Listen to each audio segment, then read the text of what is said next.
प्रिय उद्धव, जो लोग इस प्रकार का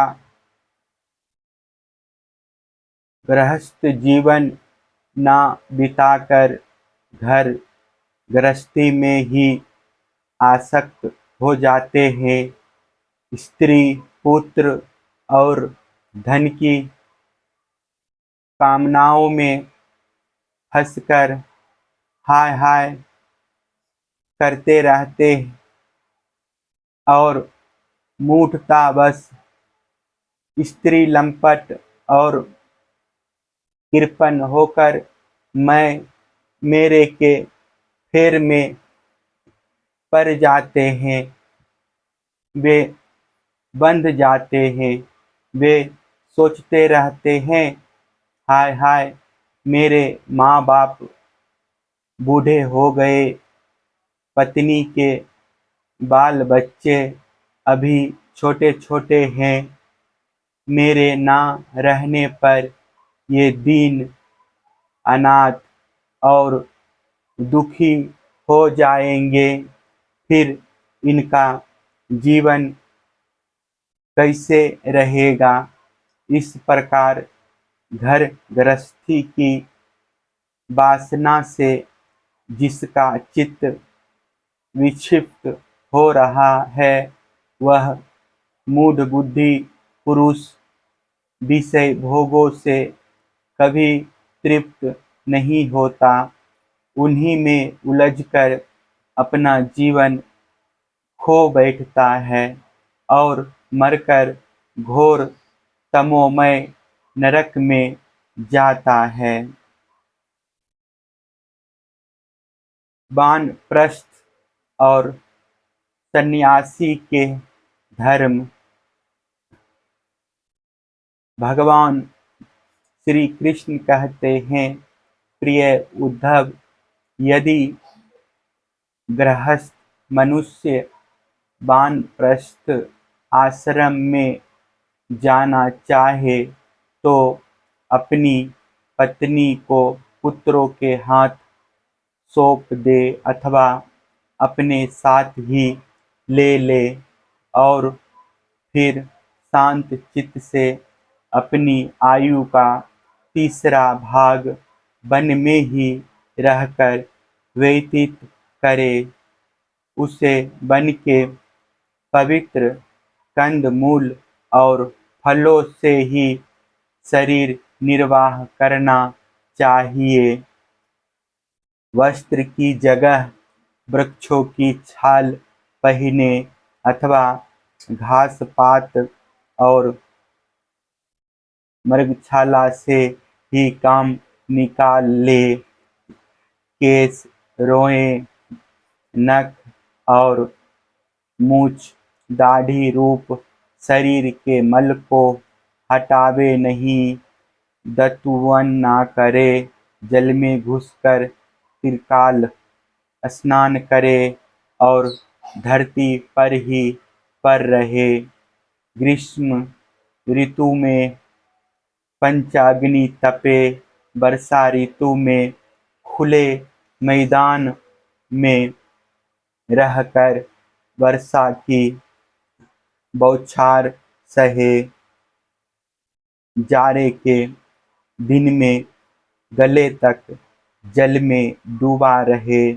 इस प्रकार घोर तपस्या में जीवन व्यतीत करे। कंद मूलों को केवल आग में भूनकर खा ले अथवा समय अनुसार पके हुए फल आदि के द्वारा ही काम चला ले। उन्हें कूटने की आवश्यकता हो तो ओखली में या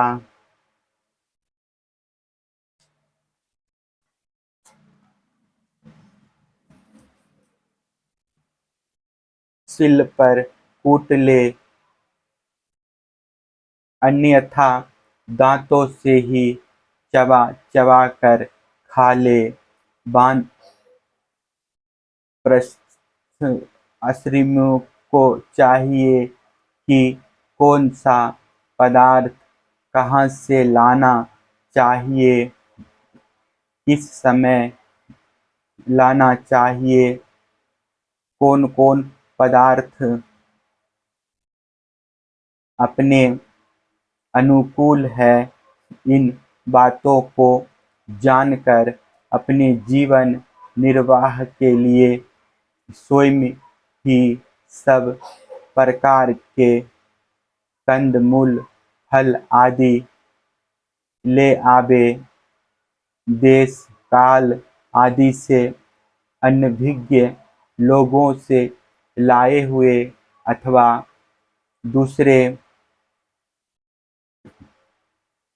समय के संचित पदार्थों को अपने काम में ना ले, निवार आदि जंगली अन्न से ही चरु परोडास आदि तैयार करे और उन्हीं से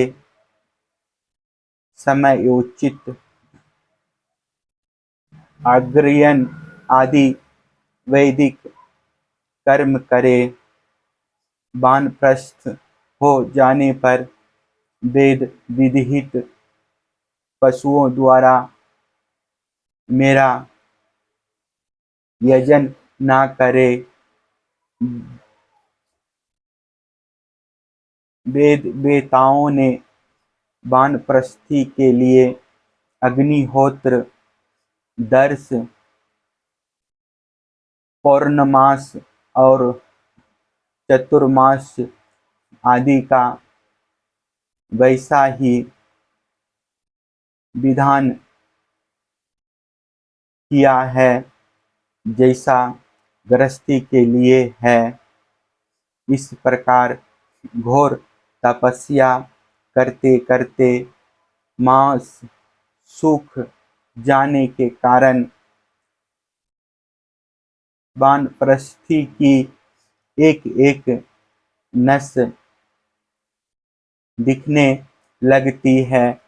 बस इस तपस्या के द्वारा मेरी आराधना करके पहले तो ऋषियों के लोक में जाता है और वहाँ से फिर मेरे पास आ जाता है।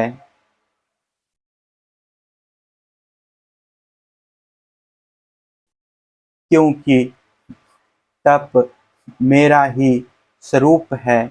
प्रिय उद्धव, जो पुरुष बड़े कष्ट से किए हुए और मोक्ष देने वाले इस महान तपस्या को स्वर्ग, ब्रह्मलोक आदि छोटे मोटे फलों की प्राप्ति के लिए करता है, उससे बढ़कर मूर्ख और कौन होगा। इसलिए तपस्या का अनुष्ठान निष्काम भाव से ही करना चाहिए।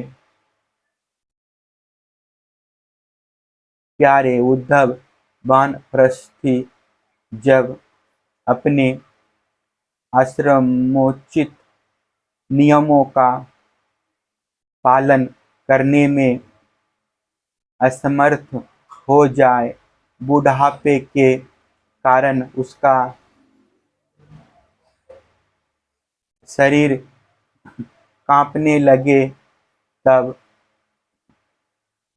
यज्ञियों को भावना के द्वारा अपने अंतःकरण में आरोपित कर ले और अपना मन मुझ में लगाकर अग्नि में प्रवेश कर जाए। इस विधान केवल उनके लिए है जो विरक्त नहीं है। यदि उसकी समझ में यह बात आ जाए कि काम्य कर्मों से उनके फलस्वरूप जो लोग प्राप्त होते हैं वे नरकों के समान ही दुखपूर्ण है और मन में लोक परलोक से पूरा वैराग्य हो जाए तो विधि पूर्वक यज्ञाग्नियों का परित्याग करके संन्यास ले ले। जो वानप्रस्थी सन्यासी होना चाहे वह पहले वेद विधि के अनुसार 8 प्रकार के श्राद्ध और प्रजापत्य यज्ञ से मेरा यजन करे। इसके बाद अपना सर्वस्व ऋत्विज को दे दे। यज्ञाग्नियों को अपने प्राणों में लीन कर ले और फिर किसी भी स्थान, वस्तु और व्यक्तियों की अपेक्षा न रखकर स्वच्छंद विचरण करे।